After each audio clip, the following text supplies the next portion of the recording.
Então eles vão vendo que o caso, que parece inicialmente simples, vai ficando cada vez mais complicado, porque são muitos os institutos jurídicos que precisam ser compreendidos para que se possa fazer um bom pronunciamento jurídico a respeito do tema. Uma boa decisão judicial, no caso, um juiz, quando for decidir um caso desse, tem que passar por vários institutos jurídicos, tem que conhecer muito bem a lei. O promotor, da mesma maneira, quando vai fazer o seu pronunciamento pedindo a condenação ou a absolvição do acusado, precisa fundamentar, dizer em quais dispositivos ele entende que a pessoa tem responsabilidade, quais dispositivos ele entende que excluem a responsabilidade daquela pessoa. Então, nós já falamos aqui sobre vários institutos jurídicos e precisamos necessariamente passar por mais um desses institutos. Até agora, nós temos falado de situações em que houve morte, né? Quando a gente falou sobre dolo direto, quando a pessoa queria o resultado morte, nós falamos sobre dolo eventual, quando a pessoa assumiu o risco do resultado morte, nós falamos sobre causalidade, quando que nós podemos imputar ou não imputar a causa de uma morte a condutas praticadas por uma pessoa. E tudo isso, ao final, eu vou amarrar todos esses institutos para explicar para os senhores o que tem que ser feito naquele caso concreto, ou que, pelo menos, é a resposta mais adequada, mais pertinente, que melhor se adequa àquele caso concreto. Então, nós precisamos agora passar por mais um instituto jurídico, que é o Instituto da Tentativa. Como eu já disse aos senhores, este caso hipotético tem como base uma situação da realidade envolvendo o senhor Pablo Marçal e a subida dele com o pessoal lá no Pico dos Marins. E aí eu criei a situação hipotética de um instrutor que leva alguém a subir uma montanha. E qual é o caso lá do Pablo Marçal, que tem similaridade com o nosso caso concreto aqui? Ninguém morreu. O instrutor levou essas pessoas lá para a montanha, numa situação de periculosidade, que, em tese, colocou a vida e a integridade física delas em risco, mas, ao final, essas pessoas foram resgatadas pelo Corpo de Bombeiros e ninguém morreu, ninguém se lesionou, não houve resultado naturalístico. Então, próxima pergunta que nós vamos fazer agora. Veja que nós temos caminhado aqui fazendo perguntas. Primeiro, há dolo direto ou não há? Tivemos uma resposta. Há dolo eventual ou não há? Tivemos uma resposta. Há nexo de causalidade ou não há? Não tivemos uma resposta porque não adentramos ao caso. Vamos ter que adentrar daqui a pouco. Mas eu achei necessário ter esta base primeiro para que os senhores pudessem entender o que estava acontecendo. Agora, nós temos mais uma pergunta. Houve tentativa, que talvez seja a pergunta principal, porque esta é a pergunta que está nos noticiários. Pablo Marçal está sendo investigado por tentativa de homicídio quando levou aquelas 30 pessoas a subir o grupo do Pico dos Marins. Vamos para o nosso caso hipotético. Nosso instrutor levou pessoas a subir uma montanha em situações climáticas desfavoráveis, em uma situação de risco. Essas pessoas não morreram. Esse instrutor merece responder por tentativa de homicídio ou não? Essa é a próxima pergunta que nós precisamos responder. Para responder essa pergunta, como eu já disse, eu quero ensinar direito aos senhores, vamos entender o Instituto da Tentativa. O que é tentativa no nosso direito penal, no nosso Código Penal? Vamos à leitura do Código. Bom, artigo 14. Disse o crime consumado. Aquele crime em que se aperfeiçoaram todos os elementos do crime. Os elementos objetivos ocorreram, houve a morte de alguém, estamos falando sempre usando o artigo 121 como base, neste primeiro momento. Depois eu vou falar sobre possibilidade da ocorrência de outros crimes, como lesão corporal, exposição de pessoa a risco. Nós estamos pegando como base aqui o crime de homicídio. Disse o crime consumado, quando nele se reúnem todos os elementos de sua definição legal.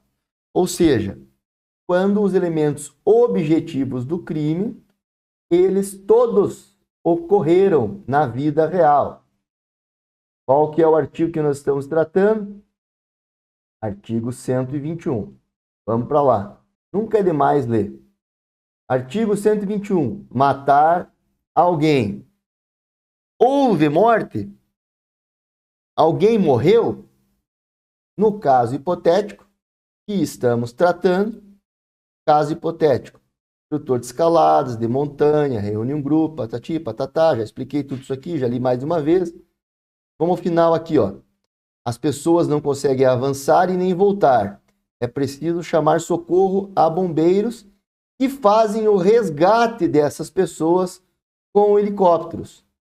Suas vidas e integridades físicas, portanto, vamos presumir, estiveram sob o risco de serem violadas. Houve risco à vida dessas pessoas. Houve risco à integridade física delas. Mas elas morreram de fato? A resposta é, no caso hipotético aqui, que tem similaridade com a nossa inspiração, no caso do Pablo Marçal, não. As pessoas não morreram. Se elas não morreram, não aconteceu o elemento objetivo matar. Nós tínhamos alguém lá? Tínhamos pessoas. Mas o elemento objetivo matar aconteceu? Não. Ninguém morreu. Então tem como eu fazer a... Olhem essa expressão que os senhores vão ouvi-la e muito quando estudarem direito. Subsunção do fato à norma. Vamos pegar o fato. Pessoas subiram uma montanha e não morreram. Consigo subsumir este fato a esta norma aqui, matar alguém? Alguém morreu? O elemento objetivo aconteceu? Não. Então, não há enquadramento típico no artigo 121. Então, como é que eu faço para responsabilizar a conduta do instrutor que levou essas pessoas à montanha, mas essas pessoas não morreram? Como é que eu vou fazer com que ele responda pelo artigo 121 se ninguém morreu? Não houve o aperfeiçoamento do artigo 121. Vamos voltar para o artigo 14. Disse o crime consumado quando nele se reúnem todos os elementos de sua definição legal. Então, como é que nós trabalhamos o direito penal? O direito penal é uma técnica de subsunção de fato à norma. Nós pegamos um fato do mundo real e fazemos subsunção dele à norma incriminadora. Então, matar alguém. Eu dei tiros numa pessoa, essa pessoa morreu. Pego esses fatos, coloco lá no artigo 128. Tem matar? Tem. Tem alguém? Tem.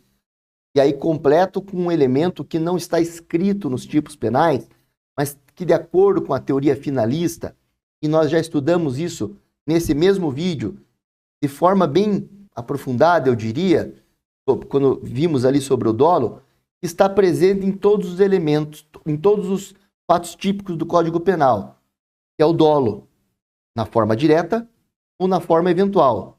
Então temos os elementos objetivos, matar alguém, eu dei tiros numa pessoa e matei essa pessoa.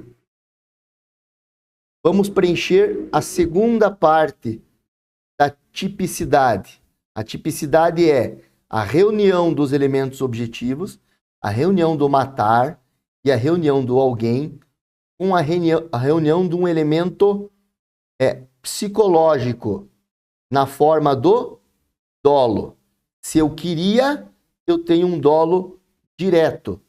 Se eu assumir o risco, conforme eu já expliquei aos senhores, eu tenho um dolo eventual. Então, para dizer se ocorreu o tipo penal do artigo 121, eu preciso dos elementos objetivos matar e alguém, e preciso que pelo menos um desses dois dolos aqui tenha ocorrido. A vontade de matar ou a assunção do risco de matar. Só assim o crime está consumado. Então, como é que nós fazemos para punir uma pessoa quando não se reúnem todos os elementos? Por exemplo, dei os tiros no exemplo que eu acabei de dar lá da teoria, explicando a teoria da condição adequada. Eu dei os tiros na perna da pessoa, ela foi para o hospital e morreu lá pelo terremoto. Por que eu disse, nesse exemplo, que a pessoa responderia por tentativa de homicídio?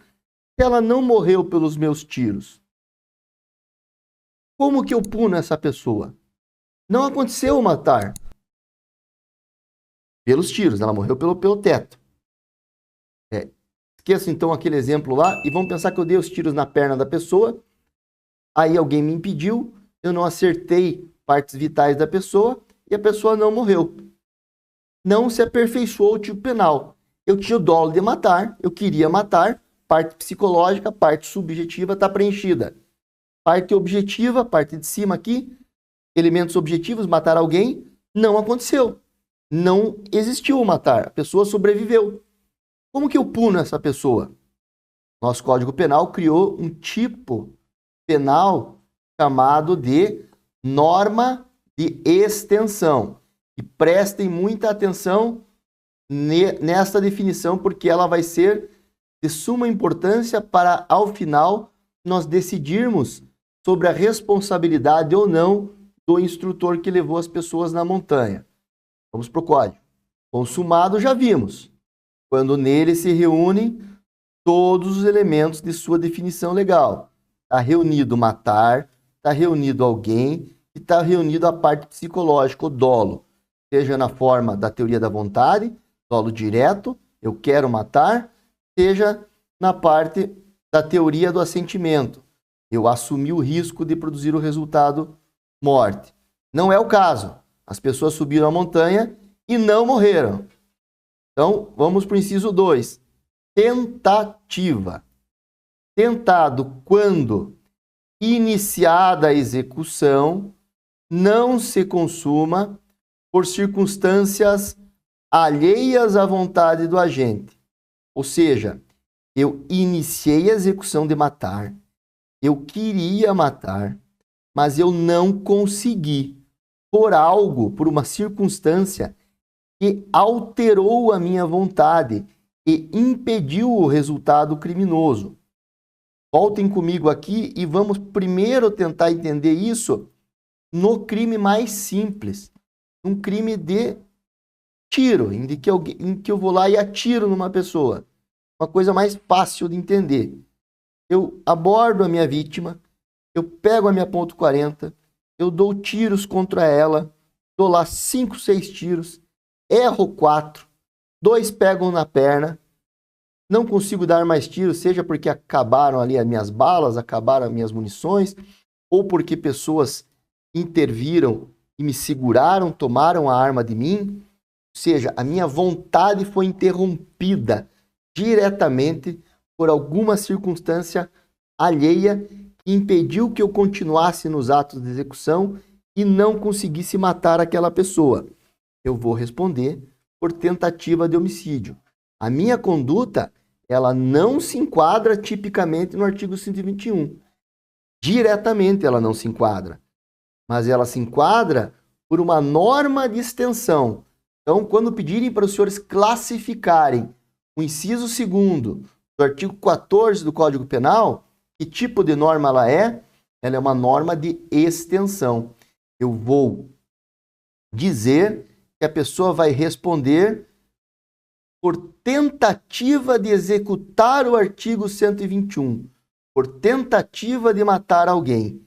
Eu iniciei meus atos de execução, eu dei tiros naquela pessoa, mas os tiros não pegaram da forma como eu gostaria.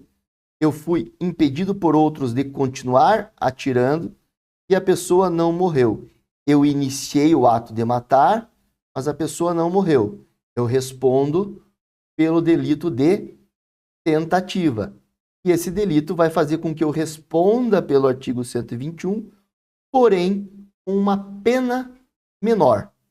Vamos voltar ao código. Então, disse o crime tentado, quando iniciada a execução, eu comecei a dar tiros na pessoa e não matei por circunstâncias que fugiram à minha vontade. Então, aí, qual que é a pena da tentativa? O que o Código Penal diz? Que, salvo disposição em contrário, pune-se a tentativa Pune-se aquele que tentou matar com a pena correspondente ao crime consumado, diminuída de 1 a 2/3. Qual que é a pena correspondente ao crime consumado do artigo 121, na sua modalidade simples? Estamos tratando aqui da modalidade simples, para facilitar o entendimento. Matar alguém. Então, se a pessoa tivesse morrido, 6 a 20 anos. Como a pessoa não morreu, o artigo 14 vai falar: eu pego a mesma pena do crime consumado de 6 a 20 anos e diminuo de 1 a 2/3. Como é que vai se dar essa diminuição de 1 a 2/3? Quanto mais perto do resultado morte, quanto mais próximo da pessoa ter morrido, eu vou aplicar a diminuição no mínimo, 1/3. Quanto mais longe da pessoa ter morrido, quanto mais fraca foi essa minha tentativa de homicídio, eu vou aplicar a redução maior, 2/3.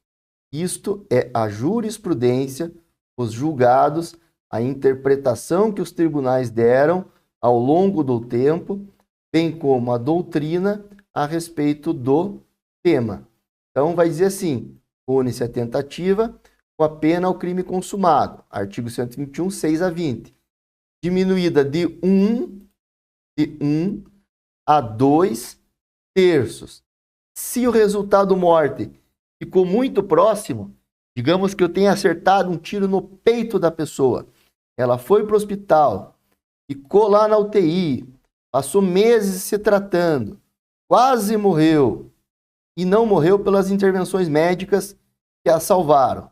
Eu vou aplicar a diminuição mínima aqui, vou diminuir só 1/3. Agora eu dei os tiros e nem sequer acertei. Foi uma tentativa branca. Os tiros passaram do lado da pessoa e nem acertei ela, mas eu tentei matar, mas eu nem acertei. E aí alguém já me impediu de eu continuar dando tiros. Eu vou fazer a diminuição no máximo aqui a 2/3. De novo, eu não vou me aprofundar na tentativa, porque só a tentativa dá uma aula muito gigante. Eu só quero que os senhores tenham as noções introdutórias da tentativa para compreenderem o caso concreto do instrutor que levou as pessoas na montanha, baseado aí na inspiração da vida real envolvendo o senhor Pablo Marçal. Então, espero que com essa explicação rápida aqui, os senhores tenham entendido por que alguém deve responder por tentativa, ou seja, quando os elementos objetivos do tipo não se aperfeiçoou, não se consumam. Nosso Código Penal diz que essa pessoa vai responder mesmo assim. Por quê? Porque há um desvalor na conduta dela. Apesar dela não ter atendido o resultado, ela agiu de forma desvalorada, de forma que nós trazemos essa conduta como algo que nós não queremos na nossa sociedade. E por isso, esta conduta deve ser apenada. Vejam, não estou esquecendo aqui que para a teoria da tentativa nós temos várias teorias. Temos várias teorias que explicam por que se pune a tentativa. Eu só não vou abordá-las agora, porque ela é muito extensa e nós teríamos aqui 2 horas de aula só sobre tentativa. Então, peço que os senhores compreendam isso. Vamos ficar só nessa parte introdutória aqui, só para os senhores entenderem por que alguém responde por tentativa, mesmo que não tenha consumado o resultado. Então, no nosso exemplo hipotético, pessoas subiram a montanha, mas não morreram. Então, não estamos falando aqui sobre punir alguém por um crime consumado. Estamos falando sobre punir alguém na forma tentada. Esse instrutor que levou as pessoas na montanha, expôs a vida delas em risco, mas elas não morreram por circunstâncias alheias, que no caso foi o resgate pelos bombeiros. Ele merece responder ou ser condenado por tentativa de homicídio? Esta é a pergunta próxima que nós vamos tentar responder a partir aqui do conceito de crime consumado e tentativa que eu acabei de explicar aos senhores. Até agora, então, nós analisamos vários institutos jurídicos, como o que é o dolo direto, o que é o dolo eventual, o que é teoria da causalidade, teoria da equivalência dos antecedentes, teoria da causalidade adequada e uma série de outros institutos, sempre usando como exemplo a situação em que alguém tenha morrido no processo, analisando o artigo 121 na sua completude, matar alguém, analisando que existia alguém e analisando que existia o elemento matar, e analisando que existia o elemento psicológico dolo, seja na modalidade direta ou seja na modalidade eventual. Mas para o final agora, eu já expliquei para os senhores a figura da tentativa. Como é que nós responsabilizamos alguém quando os elementos objetivos do tipo, nem todos eles ocorrem, mas ocorre o dolo. Alguém inicia uma execução de um crime e, por circunstância alheia, os elementos objetivos do tipo não se aperfeiçoam. E aí estaríamos diante da figura da tentativa. Como nós estamos analisando o nosso caso hipotético a partir do caso real envolvendo a figura do Pablo Marçal, estamos inspirados nele, naquela situação, o Pablo levou as pessoas para a montanha e ninguém morreu. Elas foram socorridas pelos bombeiros. No nosso caso hipotético, também trouxemos este elemento. As pessoas subiram a montanha e não morreram. Então agora a pergunta é, houve tentativa de homicídio nesse caso? A figura alguém nós temos, as pessoas que subiram a montanha. A figura, o elemento objetivo matar, nós não temos. Ninguém morreu no processo. Portanto, a pergunta é se temos aqui a tentativa de homicídio. E para isso, nós precisamos primeiramente analisar qual é o dolo envolvido aqui nesta situação. Comecei o vídeo dizendo, dolo direto não há. Não me parece que esse instrutor tenha bolado essa escalada como um subterfúgio para assassinar querendo essas pessoas. Mas podemos investigar se houve dolo eventual. Se ele colocou essas pessoas em risco, assumiu a possibilidade do resultado morte e mesmo assim seguiu na empreitada. Então, vamos partir desse pressuposto agora. Quem não acompanhou esse raciocínio, no começo do vídeo tem lá a diferença entre dolo direto e dolo eventual e tem lá também a diferença entre dolo eventual e culpa consciente. É muito importante que os senhores assistam o vídeo desde o começo para que entendam essas diferenças, para que possam compreender tudo o que eu vou falar daqui para frente agora. Então agora nós estamos assumindo a seguinte hipótese, que esse instrutor tinha dolo eventual. Ele subiu a montanha e assumiu o risco de que essas pessoas viessem a morrer nesta empreitada, não se importando com o resultado. Ele disse para ele mesmo, vou subir a montanha e se morrerem no caminho, morreram. Não estou nem aí. Mas as pessoas não morreram.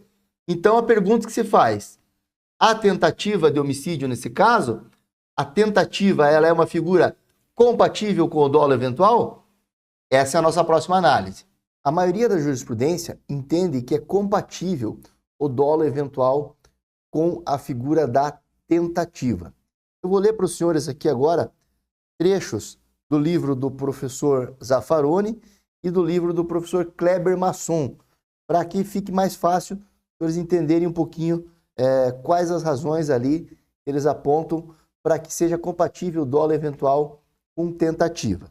Lembrando que durante o vídeo nós já explicamos tudo que é dolo eventual, tudo que é tentativa. Assistam desde o começo, senão os senhores não vão entender essa parte aqui. Bom, o que diz aqui o Zaffaroni? Ele fala assim, ele dá um exemplo para dizer que o dolo eventual é compatível com a tentativa. Ele dá um exemplo, ele diz, quem penetra num edifício que não conhece e não sabe se é habitado, mas tampouco nisto está interessado, age com dolo eventual de violação de domicílio. Quem se lança numa competição automobilística de velocidade, numa cidade populosa, à custa da possibilidade de produção do resultado lesivo, age eventualmente com dolo eventual de homicídio, lesões e danos. Veja, são 4 ou 5 linhas aqui em que ele fala sobre esse problema. Então imagina que eu entro numa casa, segundo o exemplo dele aqui, não sei se essa casa é habitada ou não, mas assumo o risco de que ela seja. Ao entrar nessa casa, eu me deparo com uma pessoa lá dentro. aí não tem problema. A dolo eventual, eu fiz uma invasão ao domicílio, essa invasão ao domicílio se consumou porque tinha uma pessoa lá dentro. Mas, para mim, fica a pergunta, se não houvesse nenhuma pessoa lá dentro, eu estaria praticando o crime de tentativa de violação do domicílio? Acho, essa é uma opinião minha, que vai contra a majoritária da doutrina. Acho difícil o enquadramento do dolo eventual nessa situação. Vamos para o que o professor Kleber Masson fala. O professor Kleber Masson fala o seguinte, que prevalece no Brasil o entendimento favorável ao cabimento da tentativa nos crimes cometidos com dolo eventual. A dificuldade da prova do início da execução de um crime que não se consuma por circunstâncias alheias ao consentimento do agente é questão de natureza processual, e nada interferindo na tipicidade do fato. Então, o que ele quer dizer? Que nós provarmos se, quando o agente iniciou, ele assumiu o risco daquele resultado na cabeça dele, e aquele resultado não aconteceu por circunstâncias alheias, e por isso nós teríamos uma tentativa, porque o resultado não aconteceu, mas nós teríamos um dolo eventual porque ele assumiu o risco na cabeça, é uma questão de prova, mas que, em tese, isso é possível. Para isso, ele invoca a doutrina do professor Nelson Hungria. Diz o professor Nelson Hungria, se o agente aquece no advento do resultado específico do crime, o que é isso? Aquecer no advento do resultado específico do crime. É eu representar o resultado. Então, estamos falando do crime de homicídio.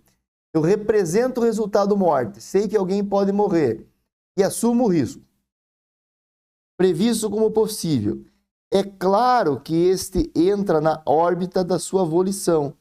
Logo, se por circunstâncias fortuitas, as famosas circunstâncias alheias, tal resultado não ocorre, é inegável que o agente deve responder por tentativa. Então, segundo esta doutrina aqui, vamos lá para o nosso exemplo do instrutor que levou as pessoas para a montanha.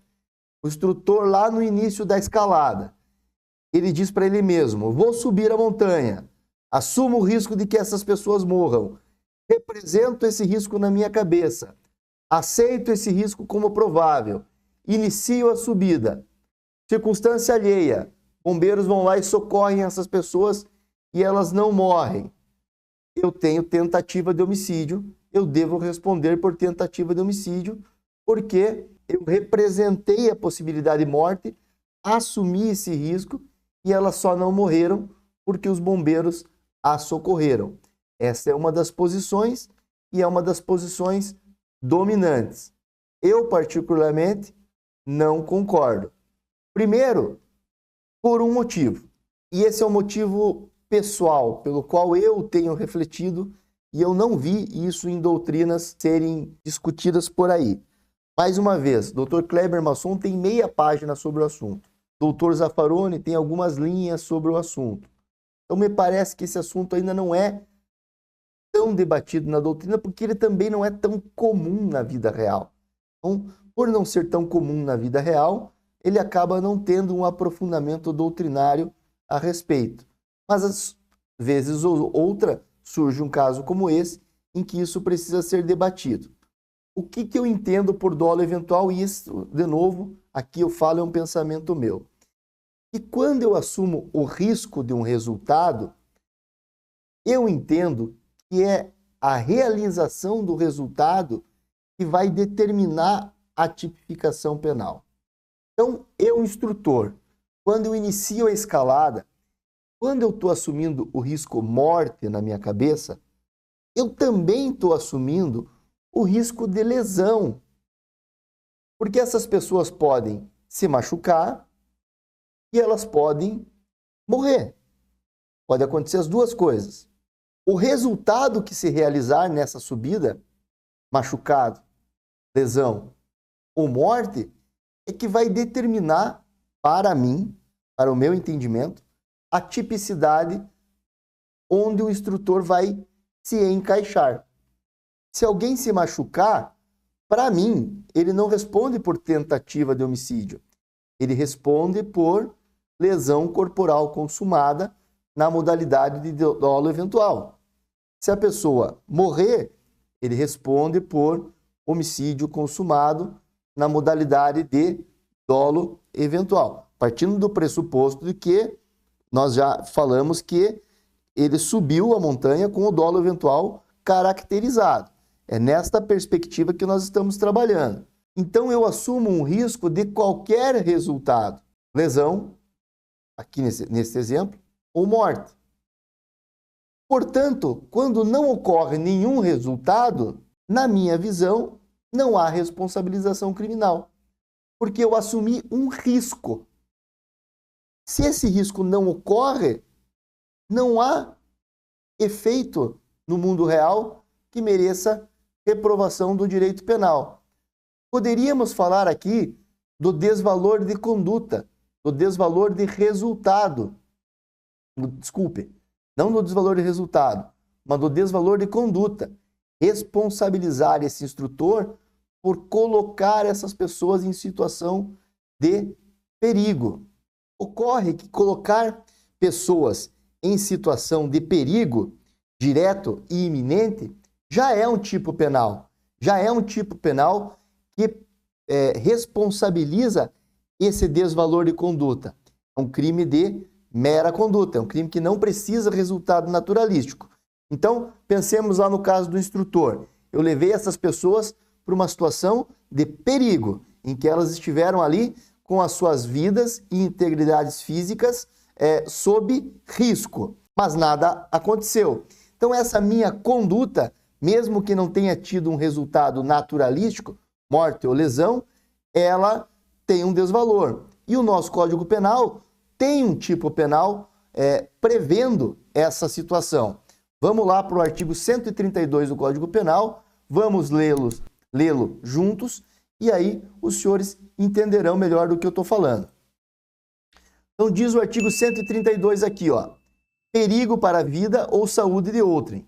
Artigo 132, expor a vida ou a saúde de outrem a perigo direto e iminente. Detenção de 3 meses a 1 ano.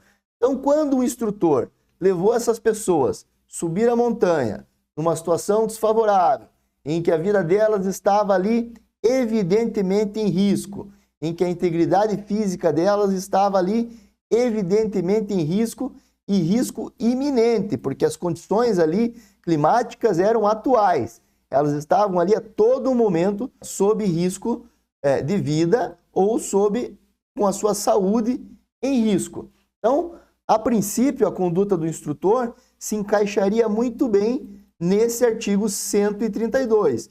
Não fosse por um detalhe, que é o contido no preceito secundário do artigo 132. Vamos sempre aproveitar para aprender. O que é preceito primário? Preceito primário é o preceito incriminador, onde está a norma incriminadora. Expor a saúde, a vida ou a saúde de outrem a perigo direto e iminente. Qual é a norma aqui? Não exponha a vida ou a saúde de ninguém a perigo, senão você vai estar cometendo um crime do artigo 132. Qual que é o preceito secundário? A pena. Detenção de 3 meses a 1 ano. Só que esse preceito secundário aqui, ele vem acompanhado de uma expressão que diz o seguinte: se o fato não constitui crime mais grave.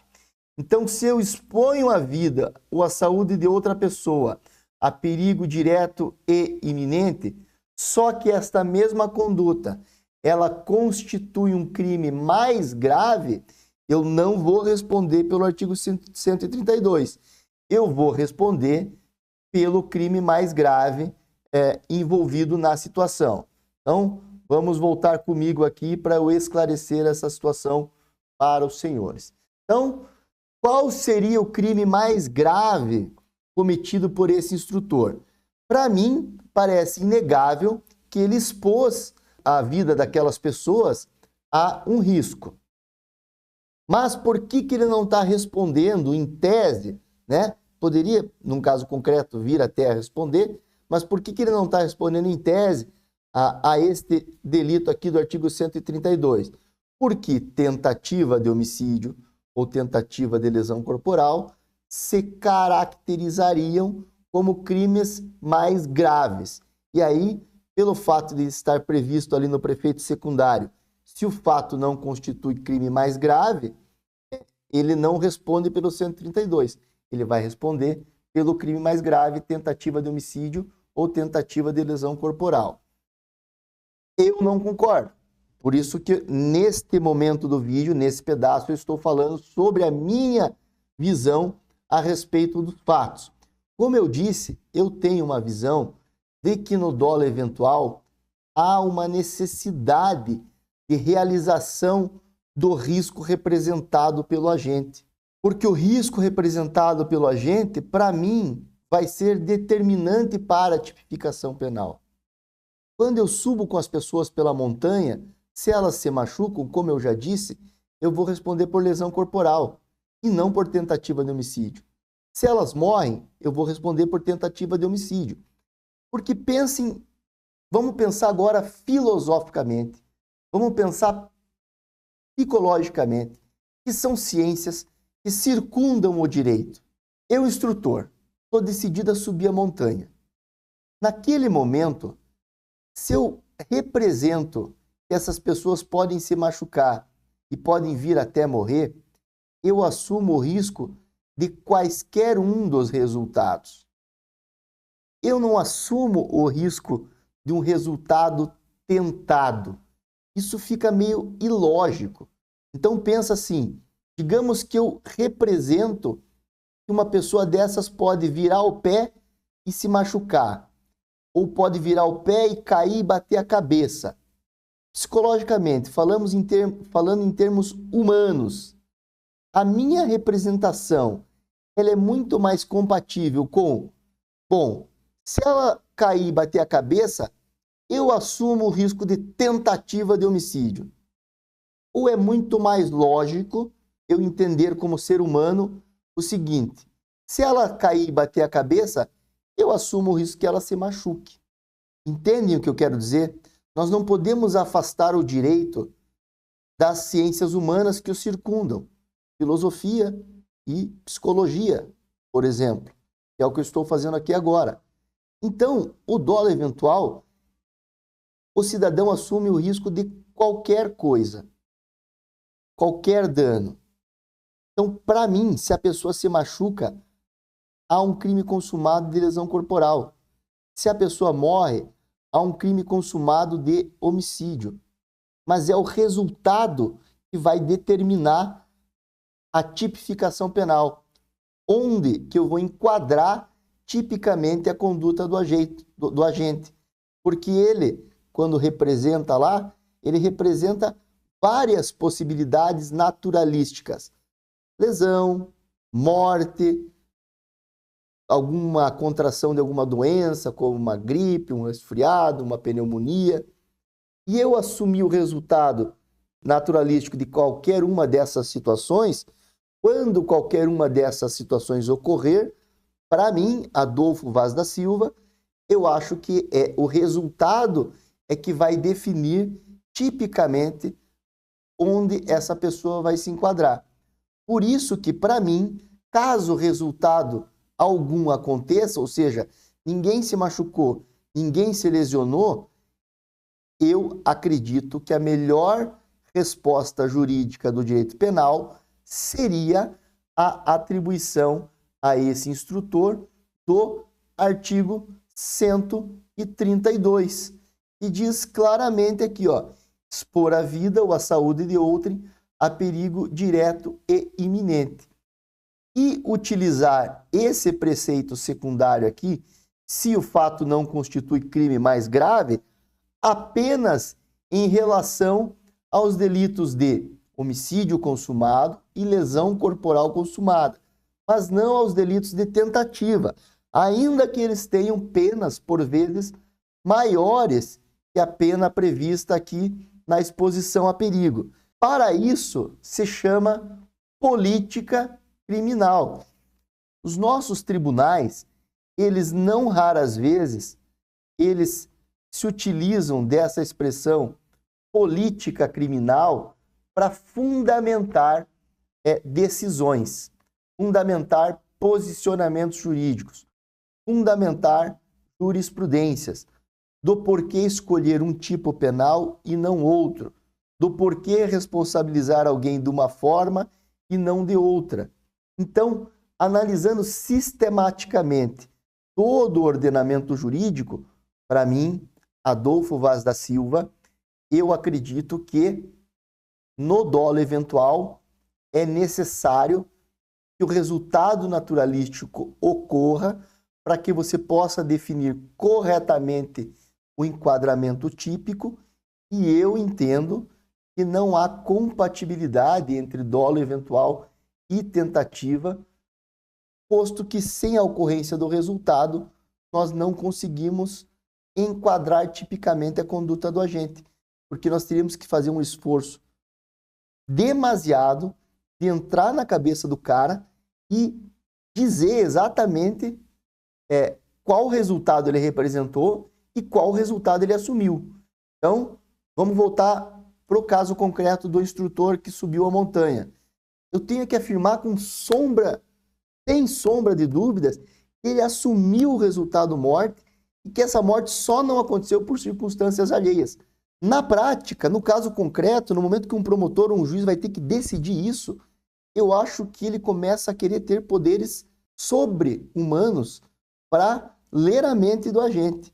E nós não podemos fazer isso. Nós temos que analisar as circunstâncias externas para fazer uma presunção do que passava na cabeça do agente e tomar a decisão que melhor atende à justiça e ao direito penal. Então, este é o primeiro fundamento pelo qual eu, Adolfo, entendo que dolo eventual não é compatível com tentativa. Vamos fazer um disclaimer aqui. Se amanhã na prova dos senhores, lá na parte objetiva, cair a compatibilidade entre dolo eventual e tentativa, os senhores marquem sim, porque é o que a maioria dos tribunais, dos manuais defendem hoje em dia. Eu estou aqui apenas problematizando a situação, apresentando o meu ponto de vista, os meus argumentos, do porquê que eu acho que não é compatível. Mas eu não estou sozinho neste conceito, nesta ideia.